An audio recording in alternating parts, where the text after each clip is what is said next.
2023학년도 수능 연계교재 수능 특강 독서입니다. 과학기술 10번째 지문, 항생제, 내성, 생명과학 지문이에요. 봅시다. 생명과학 지문, 항생제, 내성. 자, 봅시다. 세균은 단세포 원핵 생물이다. 그러니까 뭐 핵이 없는 생물이죠. 단세포 원핵 생물, 진핵이 핵이 있는 거고. 막으로 둘러싸인 어떤 세포 소기관이 없어 구조는 단순하지만 효소가 있어서 물질 대사를 할 수 있다. 그리고 물질 대사라는 게 뭐 에너지 대사입니다. 그렇죠? 에너지 주고받고 하는 거. 그리고 모 세포가 반으로 나뉘어 있는 이분법을 통해 번식함으로 환경에 적합하면 빠르게 증식할 수 있다. 대부분의 세균은 사람에게 해롭지만 일부는 병원성을 가지고 있어. 병원성 가지고 있으면 질병을 일으킵니다. 병원성이 없는 게 이제 일반 세균이고,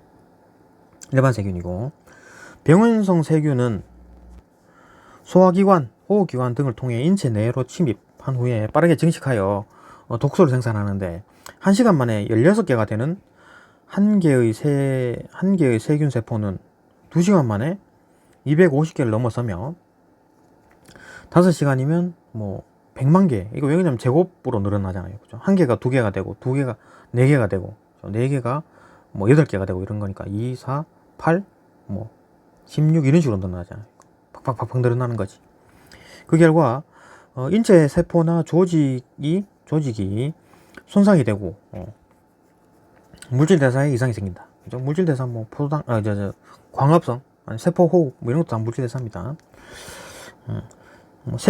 병원성 세균에 의해 발생하는 질병으로는 세균성 식중독, 세균성 폐렴, 결핵도 이제 세균입니다. 그죠? 세균 질환이다. 항생제란 이런 어떤 세균 세포의 증식 속도를 늦추거나 세균 세포를 완전히 파괴해 감염증을 치료하는 효능을 지닌 약이다. 흔히 항생제가 바이러스성 질환에도 효과가 있는 것으로 생각하지만 항생제가 바이러스성 질환에 그렇지 않죠. 그렇죠? 항바이러스제를 먹어야죠. 바이러스성 질환의 경우에는 항바이러스성 약물을 통해서 치료하거나 백신 접종을 통해 사전에 병을 차단해야 한다. 항생제는 세균의 단백질 합성 과정 등 세균 세포가 생존하기 위해 필요한 과정을 방해하여 세균을 죽인다. 그러니까 세균 단백질 합성이 없으면 세균이 죽습니다. 그렇죠? 우리 몸도 항상 우리 몸의 모든 세포도 단백질 합성을 하니까 세균을 죽인다. 그렇죠? 이게 단백질 합성 못하게 해가지고 세균 죽인다는 거죠. 하지만 세균은 어떤 새로운 항생제가 널리 사용되고 나서 몇 년 안에, 빠르면 몇 달 안에 내성을 가지기도 한다. 항생제 내성은 세균이 항생제 효과에 저항하여 생존 혹은 증식할 수 있는 능력을 말하는데, 항생제 내성, 항생제의 공격에 살아남기 위한 세균의 생존 전략이라고 할 수 있다.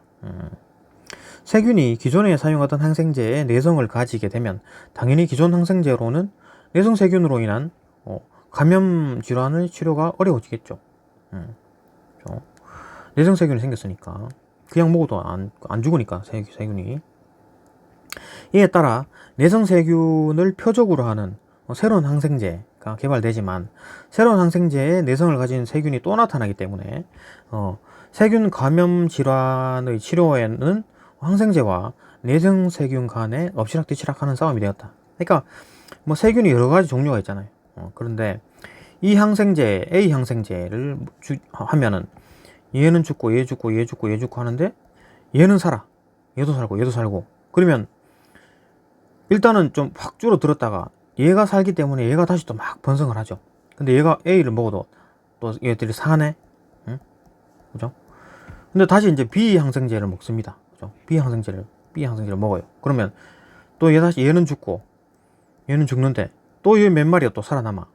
그 약간 위축됐다가 다시 또 확 또 번지죠. 뭐 이런 식인 거지. 그죠? 다 죽일 수는 없는 거지. 꼭 살아남는 놈이 생기니까. 그죠? 내성을 가진 놈이 생기니까. 그러니까 뭐 그런 싸움이 되는 거죠. 세균은 다음과 같은 4가지 방식으로 항생제에 내성이 있는 유전자를 가질 수가 있다. 4가지 방식 봅시다. 먼저 무작위적인 유전자 돌연변이다. 그죠? 그러니까 같은 어떤 종족인데, 같은 종인데 이 돌연변이가 있어. 그죠? 이 돌연변이는 A 항생제에 살아남는 거지. 그죠? A 항생제에 살아남는 거지. 세균 세포는 분열하면서 DNA를 복제해 각각의 딸 세포가, 그죠? 이렇게 분열하잖아요. 감수제 1분열, 감수제 2분열 할 때 이게 딸 세포죠. 가 원래의 유전 물질을 전부 갖도록 한다. 하지만 이때 세포 분열 과정에서 오류가 생기면 돌연변이가 일어난다. 자연 상태에서의 돌연변이인 무작위적 돌연변이는 한 개의 세균에 1000만 개가 될 때마다 한 개가 나오는 확률로 발생한다. 이게 복제를 하는데, 그렇죠? 딱 이제 딱 그 공식대로 딱 복제되는 게 아니라 하나 꼭 문제가 생긴다라는 거죠. 그렇죠? 이렇게 말하면 돌연변이가 드문 것처럼 생각할 수도 있지만 세균 세포가 늘어나는 속도를 고려한다면 드문 일이 아니다. 돌연변이 가운데 일부는 항생제가 세균 세포 안으로 들어오지 못하게 하거나, 그렇죠? 항생제가 아예 뭐 들어오지 못하게 이게 딱 뚜껑이 껍데기가 아주 단단하거나, 그죠? 안에 들어온 항생제가 세균 세포에 해를 끼치기 전에 날려 밖으로 빼내는 뭐 이런 어떤 단백질을 만들어 버립니다. 그죠? 다음은 접합이다. 접합. 두 번째, 접합. 접합은 살아있는 세균과 세균 사이의 접촉을 통해 유전 정보가 달라지는 현상을 말한다. 전부는 아니지만 많은 종류의 세균이 접합을 할 수 있다. 그러니까 일반적으로 요거 한 마리가 이거 그대로 이제 DNA 복제를 해가지고 그대로 분해가 되잖아요. 그러니까 똑같은 놈이 생기는데, 이 같은 경우 접합은 어떻게 되냐면 이거 암수가 이제 결합을 해가지고 다른 어떤 걸, 그죠? 이게 낳는다는 얘기지. 응? 유성생식. 이거는 이제 무성생식. 그죠? 응. 성이 있다라는 거. 유성생식을 한다 이 말이죠. 세균은 같은 종이나 다른 종의 세균과 다른 종의 세균과 접합하는 동안 항생제의 내성을 가진 유전자를 전달하기도 한다. 이게 같은 종도 하기도 하고, 그죠? 다른 종끼리도 접합을 하기도 하네요. 접합 과정에서 한 세균의 선모가 다른 세균에 뻗쳐 두 세포 사이에 통로를 만들고, 이렇게 했으면 털이죠, 털. 그죠? 선모가 여기 다른 세포가 이렇게 있는데 여기 뻗쳐가지고 통로를 만들어가지고 뭐 DNA가 왔다 갔다, RNA가 왔다 갔다, 그죠? 하는 통로가 있다는 거지. 한 세포의 플라스미드가 여기 DNA 이렇게 덩어리입니다. 일반적으로 DNA는 이렇게 생겼잖아요, 그죠? 두 줄인데, 뭐 AT 이제 이렇게 두 줄인데 동그랗게 생긴 게 있어요. 그죠? 플라스미드가 이중 나선 DNA 가운데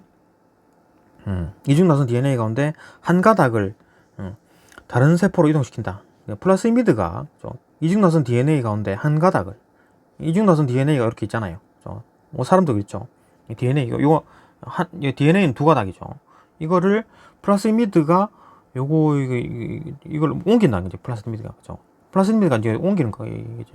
이렇게 생겼는데 이놈이 끊어지기도 하고 막 다시 또 결합하고 뭐 이래요. 그러니까 이놈이 동그란 어떤 그 DNA, 그죠? 이렇게 상태인데, DNA인데 이건 두 줄이잖아요. 근데 이게 띡띡 끊어져 가지고 요 놈이 요 끝이 여기 붙고 요 끝이 여기 붙어 가지고 이렇게 길다랗게 이제 이렇게 되는 플라스미드가 생길 수가 있다는 거죠. 그죠? 가운데 한 가닥을 다른 세포로 이동시킨다. 그러면 두 세균의 각각 한 가닥의 DNA에 의한 상보적인 가닥을 복사하여, 그러니까 상보적인 건 뭐냐? 이렇게 한 줄 있으면 이렇게 한 줄 있잖아요. 이 두 개가 상보적입니다. 그죠? 상호 보상적인. 그러니까 왜냐하면 A, T, G, C가 있으면 A는 T끼리, T는 A끼리, G는 C끼리 이렇게 결합을 하니까 이게 상보적인 결합이다라고 하고 상보적인 복사를 한답니다. 이게 이제 뭐 다른 가닥, 외부 가닥이 생겼잖아요. 그러면 또 어떤 단백질을 이렇게 그대로 복제를 해요. 결합을 시킵니다. 이렇게 결합을 시켜줘요. 결합시켜주는 단백질이 있습니다. 그래가지고 이렇게 DNA를 만들어 버리는 거지. 그래가지고 완전한 유전 물질을 갖게 된다. 그죠? 복사해가지고, 그죠? 이렇게 들어온 거에다가 이렇게 이제 DNA를 만드는 어떤 물질이 있어요. 그 단백질이 이 단백질이 이제 이렇게 이제 만들어줍니다. 그죠? 이렇게 ATGC 딱딱딱딱딱 하나에 맞게 만들어주는 거죠. 이때 세균이 항생제의 내성을 가진 DNA를 전달하는 경우가 많다. 일반적으로 이런 경우는 이제 다른 내성을 가진 DNA, 그죠? 이런 DNA를 딱 전달해 주는 거죠. 수백만 번 접합이 일어나면서 이 과정이 반복되면서 항생제 내성이라는 형질이 각 세균들에 널리 퍼지게 된다. 그렇게 퍼지는 모양이에요. 그죠? 형질 전환도, 형질의 전환이 뭐냐? 그러니까 뭐 머리카락이 막 하얀 이렇게 직모 나는 사람의 이 사람의 형질이라 그러고, 머리카락이 이렇게 뽀뽀뽀뽀뽀한 사람의 이것도 형질입니다. 그죠? 사람의 형질이죠. 이걸 형질이라 그러는 거죠. 나타나는 형질. 그러니까 유전자 때문에, DNA 때문에 나타나는 형질. 그죠? 특성 뭐 이런 거죠. 형질을 이제 전환을 시킨다 그러니까 머리가 직모연 사람이 형질이 전환돼 가지고 머리가 이제 뽀글뽀글뽀글한 사람이 된다. 이게 이제 형질 전환이죠. 세균이 항생제에 내성이 있는 유전자를 갖는 방식이다. 이거 세 번째네요. 그죠? 두 번째까지 했으니까. 형질 전환 설명이 나오네. 형질 전환은 세포가 주위 환경에서 외래 DNA를 흡수 후 재조합을 통해서, 외래 DNA가 후 이제 재조합을 통해서 자신의 유전자와 통합하는 것. 통합시켜버린다. 그죠? 흡수한 거를 통합시켜버린다. 몇몇 세균은 다른 종의 세균이나 죽은 세균에 남아있는 어떤 DNA 조각을 흡수한다. 인체 내의 다른 세균이나 세균 세포의 사멸 등으로 부유하는, 부유 떠돌아다니는 이런 DNA 조각에 항생제 내성을 갖는 유전자가 있으면 그 조각을 재조합한 세균 역시 내성을 가질 수 있다. 이거 막 세포가 다니면서 뭐 세균이 다니면서 여기 막 떠당기는 DNA를 막 흡수해 가지고 막 자기 몸에 넣고 막 이런 모양이네요. 그죠? 그러니까 이제 DNA가 이게 뭐 끼어 들어갔다. 이게 이제 형질 변환입니다. 그죠? 제조업을 자신이 유전자가 통합해 버리니까, 그죠? 끼어 들어갔으니까. 그죠? 이게 형질이 변환했다. 이 단백질, 그러니까 이렇게 있잖아요. 그죠? 이렇게 DNA가 있잖아요. 그럼 이게 끼어 들어간 거지. 그러면은 이게 이제 단백질을 만들어요. 그죠? 단백질을 만듭니다. 그러면 우리 머리카락을 만드는 것도 단백질이죠. 머리카락도 단백질인데요. 이 이게 끼어 들어오면서 이게 꼬불꼬불하게 만들어라 라는 명령어를 가진 DNA면은 머리가 꼬불꼬불하게 되는 거지. 그죠? 요 놈이 이제 단백질을 만드는 거니까 결국은 이제 단백질을 만들어요. 요걸 보고서 단백질을 만드는 놈이 있어요. 그죠? 그 놈이 요걸 단백질을 만드는 거니까. 마지막으로 형질 도입이다. 그죠? 형질 도입이다. 바이러스가 사람을 감염시키는 것과 마찬가지로 박테리오 파지라 불리는 일군의 바이러스, 박테리오 파지 이거죠. 그죠? 이렇게 생겼잖아. 이 DNA가 여기 있고 이렇게 그죠? 이렇게 해가지고 이렇게 막 떠돌아다니다가 이게 세균이 있으면 떠돌아다니다가 앉아가지고, 그죠? 탁탁탁 앉죠. 그래 갖고 요 DNA를 쫙 쏩니다. 그래갖고 여기 DNA를 여기다 쫙 쏴요. 그러면 여기 DNA가 있는 거지. 주입된 거지. 그죠?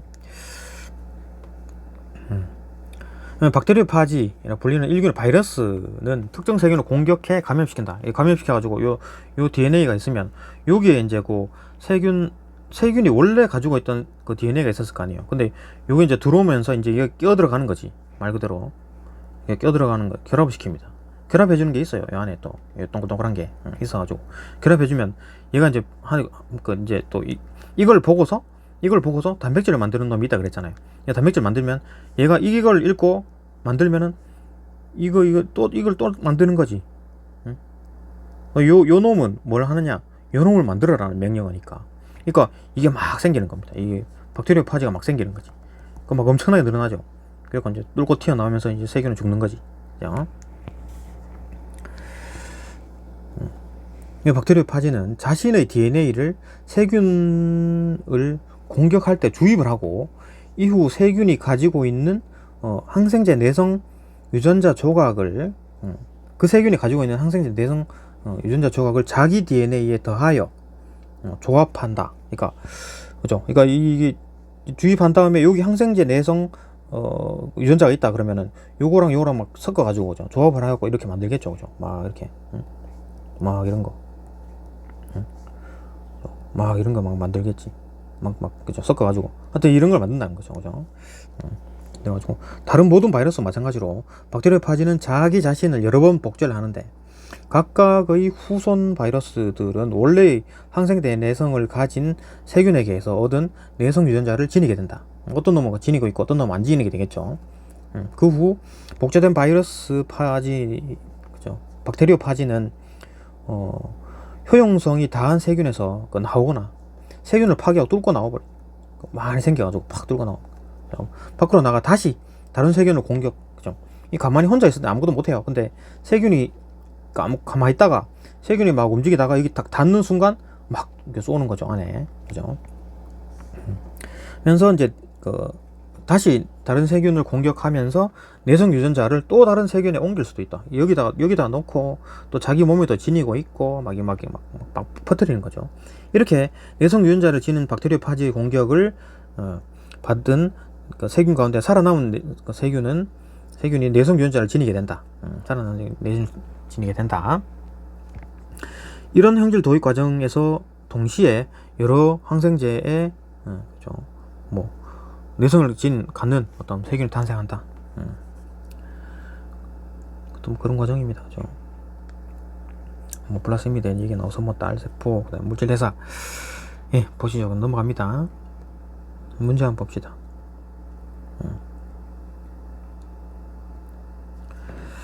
윗글의 내용 전개 방식으로 가장 적절한 것은 4번이네요. 그죠? 잠시만요.